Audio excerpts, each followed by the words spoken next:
Hello, I'm Mindy Turner with the Curry County Cooperative Extension Service, your family and consumer science agent. We're starting off a brand new series talking about vintage crafts.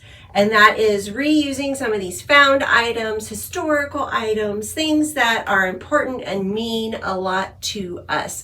These are also going to be some very inexpensive things that you can make and put together to give as gifts, maybe to share with family as a type of a memory. We talk a lot about memorial gifts and things that we can keep to remember the people who have been so important to our lives. So today we're going to talk a little bit about doilies.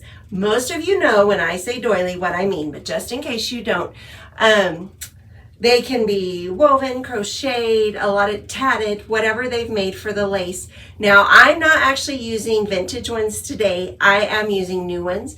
These were very inexpensive. I have red and white because I purchased them when they were on clearance with the after Christmas stuff. So they were originally two for $2 and I bought them at 50% off. So again, very inexpensive way to start off on a craft. These are kind of large, which is great for videos because then you guys can see it really well. Obviously, the ones we have that maybe we grew up with that sat on grandma's table are all different sizes, different colors. Most of the time, we're going to see the cream or the white. Sometimes they may have the scalloped edging or the fancy, some kind of color worked in to them. So beautiful things that are just carry that historical, warm family feeling. You can also pick them up at your craft stores. You can pick them up yard sales. You're amazed what you can find for vintage items at antique shops or thrift stores. So look around and see what you can find. Maybe you've got that drawer in your house already and you can look at those items and go, you know what, this would work perfect for that project.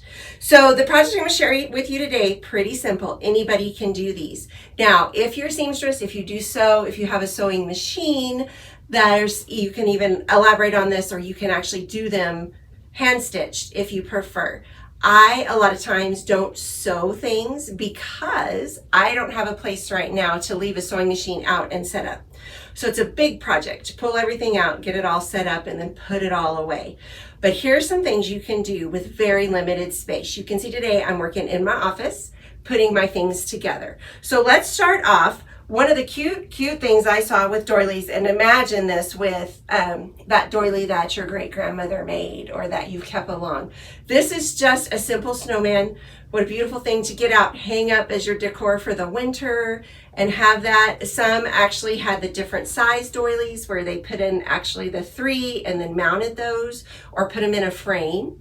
So a lot of the things we're going to be talking about for vintage crafts, if you have something that is special to you and your family, you can frame it and put it up on the wall. All of those things that we're afraid to use, right? Because they're old, they've come passed down through the family. Frame them, hang them up where you can see those and enjoy them. So this is just another way that you can possibly do that. Everything on this came out of the cabinet. And I said I bought the doilies new off the clearance rack.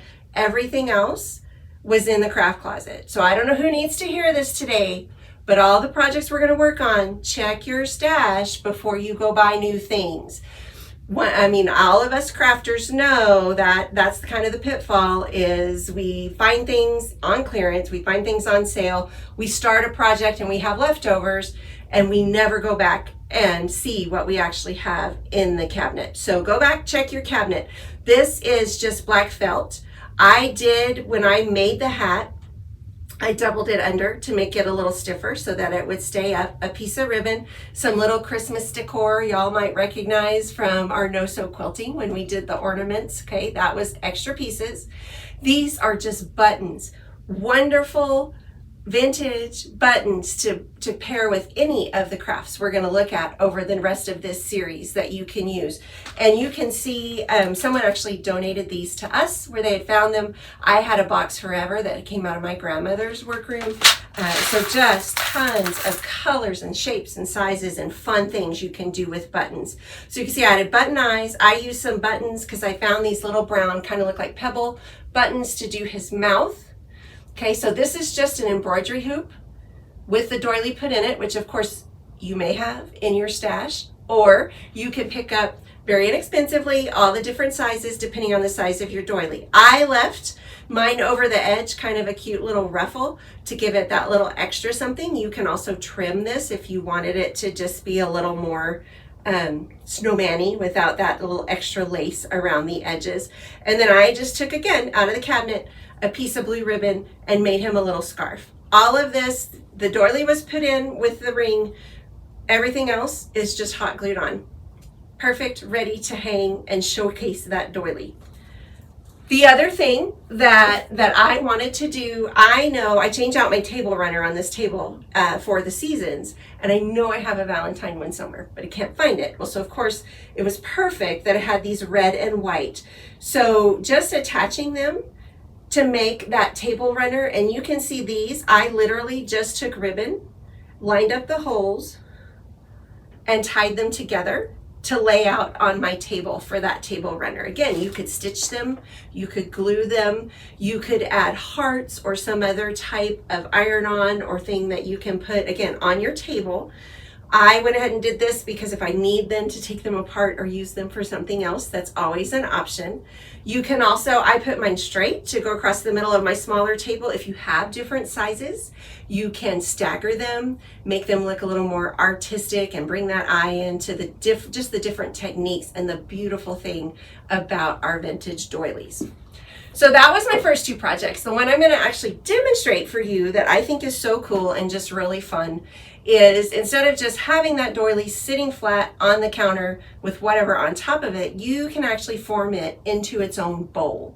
And then you can put candy, mints, buttons, whatever that thing is that needs to be kind of captured into that bowl itself. So again, there's several ways that we can do this. So Mod Podge is a great option. Any type of fabric stiffener or sealer that will dry and get hard can be used to do this. Watered down, just white glue, not straight white glue, but if you water it down some to use it as that sealer idea will work. Well, I'm going to show you today, this is just liquid starch. Okay, just the same good old stuff. Again, now I know some of us may have this in our homes. I happen to. It's something my husband uses some. And so I went and pulled it out of the cabinet in the laundry room. You may not have that, but again, you can pick it up. Just pick it up at the store and then have it to use. So to form your bowl, we can do several different options for that. If you want to use a balloon, blow your balloon up, make that shape. Have to have a good place to set it, stack it up, all of those things. I used yesterday to do one because these do take at least 12 hours to dry when you put them together. So I used the actual Mod Podge and I did dip mine instead of brushing every little piece and put it over a glass bowl. I wanted it to have a little bit of a ripple effect, so I used a smaller bowl. You can see what size you have that fits your doily the best. Check those out. Once it dries, you have to let it sit and dry. You're just going to peel it off of there. Now, I just use the bowl straight. You can also take your clear plastic wrap and wrap that before you put the doily on. And then when you take it off, you just peel that plastic wrap out of the middle. Okay, so we formed a bowl. I need to shift it just a little bit to get it a little rounder. Again, but here's something now I can throw some candy in, set it out on the table. What a fun gift, maybe even a hostess gift or a housewarming gift that you can give to someone. The big thing is you want to make sure you get plenty of stuff on it to stiffen it and let it dry really well. So for the one I'm going to do right now is that I'm going to use liquid starch. I have gone ahead and move some things over so you can see, flip that out of the way, and used a base. Okay, this is just a cutting board on the bottom so that I can pick it up and move it because it has to dry for 12 hours. I need to make sure that I'm either working somewhere where it doesn't have to be moved or that I have an easy way to move it. And so I have chosen this time a little larger bowl. This is just a slick plastic bowl, so it should peel right off when I'm done on the other side. But it's a good size for this size of doily that I'm going to try to center and get it on there to make my bowl and let it dry. For the purposes of today, I'm going to go ahead and put on some gloves because I am working in my office and anything I touch for a little while would have starch on it if I couldn't just easily remove this. So normally when I'm working at home and doing these type of things, I don't put gloves on to do stuff. Okay, I just do it and then wash really well, or make sure I have wipes and paper towels and things like that around. So when I make the mess, I can clean it right back up. So I'm just gonna take this. I've put just enough starch in this. You guys can't see that. Enough starch in here just to kind of coat it and cover it. So I'm gonna swirl that around, shook it up good, poured it in, and I'm just gonna push my doily in and make sure I get it really good and saturated with my starch. And then I am gonna go ahead and squeeze it out so that I can smooth it. Okay, so now hopefully you can tell it's really wet. With my starch, I'm going to take the side that had the tag, because I didn't go ahead and remove the stitches, and make sure that's to the outside. So when I flip my bowl over, it doesn't show. I did just cut the tags off with scissors. Again, most of the time, if you're using vintage ones that you had at home from someone, you're probably not going to have that tag. Okay, so I'm going to try to get my little ridges and ripples kind of even all the way around. Try to get it in the middle. Once I get it how I want it and done, I'm not going to touch it for at least 12 hours. I'm going to let it dry. Like I said, I have set it on the space where I can pick it up and move it somewhere else so that it will have ample time to dry like it needs to without getting messed with. So I'm going to try to pick that up and just kind of show you. So like I said, as I'm looking at it, I can go, oh, I didn't really want that to stick up. I'm going to make it lay down and get all of my edges laid flat like I want, and then just let it dry. And then we have a beautiful doily bowl that we can use to display or for gifting. So we are going to be talking about some super fun things that you may already have in your drawer or your cabinet throughout the rest of this series. So dig out the doilies, or next time you're at that garage sale or the thrift store and you see a box, think, oh, I know exactly what I can do with those, and grab those up. Join us back here next time. We're going to talk about handkerchiefs. Again, I'm Mindy Turner with the Curry County Cooperative Extension Service, your family and consumer science agent. Thanks for joining us today.